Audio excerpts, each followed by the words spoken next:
Le groupe Dahlia avec le titre Hide My Face qui était lauréat 2020 des Inouïs du Printemps de Bourges, qui a donc fait tout ce processus l'an dernier de sélection, d'audition. L'audition l'année dernière était à Rouen au 106 et donc Dahlia avait par la suite joué au Printemps de Bourges en septembre dernier et avait sorti d'ailleurs un EP à cette occasion que je vous invite à découvrir sur toutes les plateformes de streaming.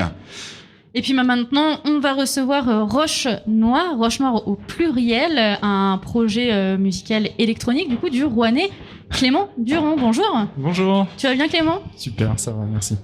Alors ton parcours il est un petit peu atypique puisque tu as commencé en tant que batteur, tu as été chanteur et maintenant du coup tu ne travailles qu'avec des machines pour faire de l'électronique. Comment tout ça c'est fait en fait ? Atypique, je sais pas. Je dirais que c'est assez. C'est venu assez naturellement en fait.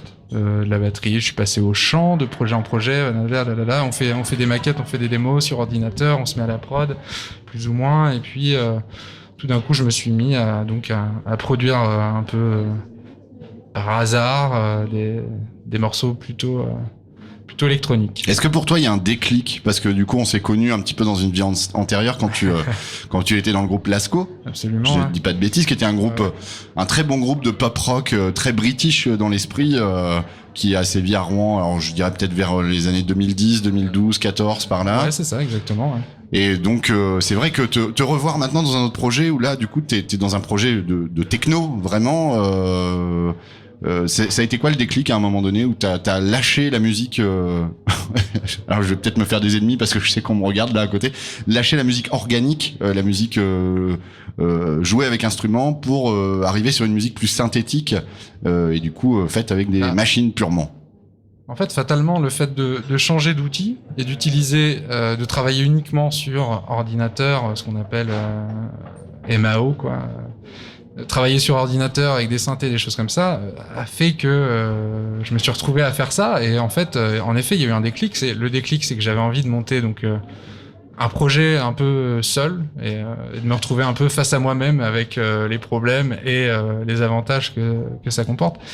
Mais à ce moment-là, voilà, je me suis retrouvé à faire ça et le nom Roche Noire est venu au moment où je me suis dit, je tiens quelques morceaux avec une esthétique assez précise. J'étais donc à Trouville-sur-Mer, hein, de l'autre côté. De l'autre côté de l'eau. De l'autre côté de l'eau, comme on dit chez nous.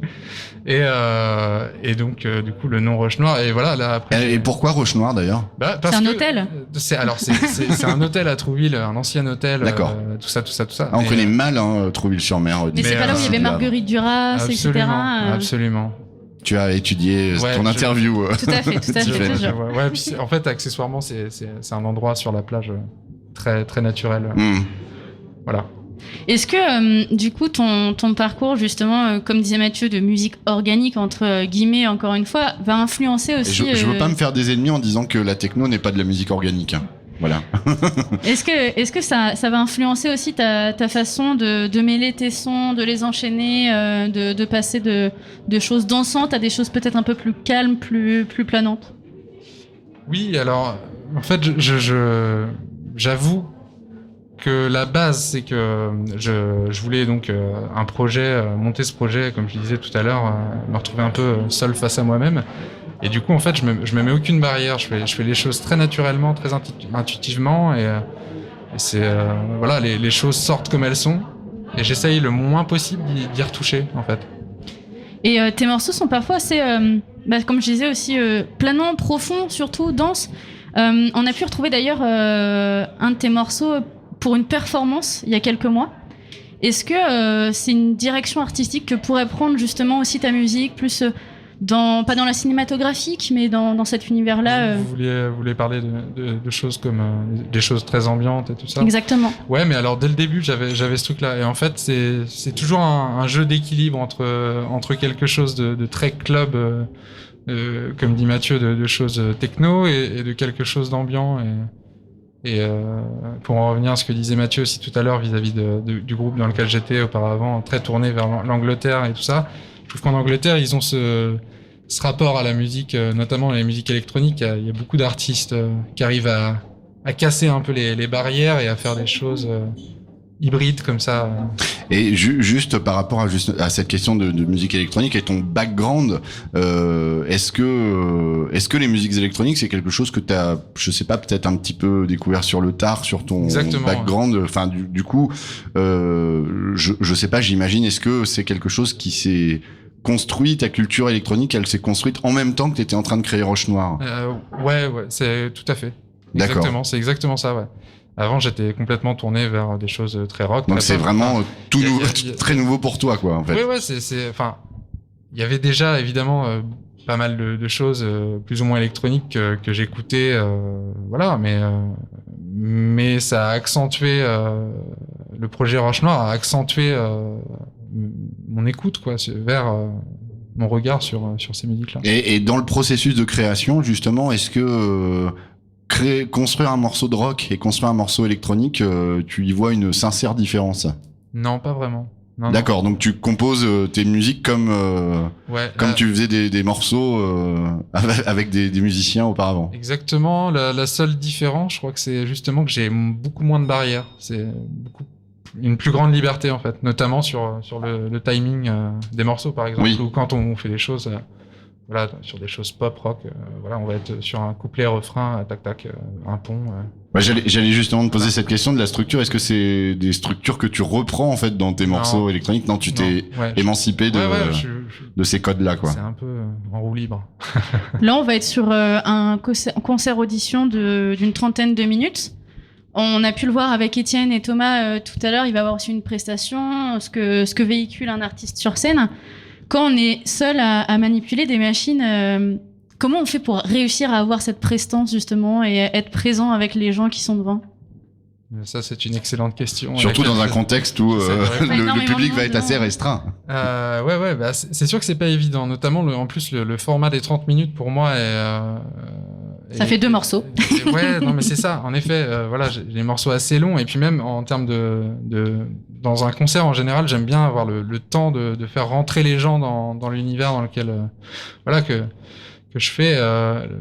Là, une demi-heure, c'est très compliqué de trouver un juste milieu pour réussir à montrer un peu tout le panel d'ambiance et de tableaux qu'on a proposé, tout en même temps à garder ce côté. Enfin, voilà, je suis pas là pour.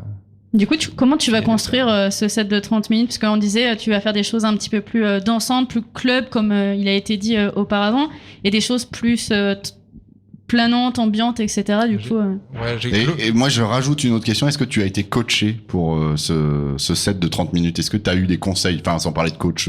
Non. On n'est pas à la Starac, tu vois, mais est-ce que tu as eu des conseils de gens qui t'ont aidé là-dessus? Sur la partie musique, j'ai vraiment été tout seul à proposer les choses. Ça a vraiment été un choix. J'ai fait le choix de taper. Voilà.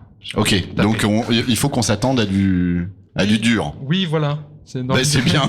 Moi, je pense que... Dans l'idée, on est là. On est en mode club, même si voilà, à 17h, c'est pas évident. Et au final, ce sera pas ultra représentatif de toute ta musique. En faisant mes recherches, j'étais tombée sur une chronique d'Arnaud Le Tillot pour le Québecco qui parlait de ta musique en disant qu'on était entre précision hardcore, mélodie pop et électro maîtrisé, ce qui au final est très complet. Ouais. Vous avez 2 heures. C'est ça. Intro, thèse, antithèse. Non, mais c'est voilà. Le live, c'est quelque chose que je dissocie vraiment de la compo. Je suis pas du tout dans le même mood quand je monte sur scène et quand je suis tranquille chez moi à peaufiner des sons et à travailler le son, quoi. C'est vraiment deux choses très différentes.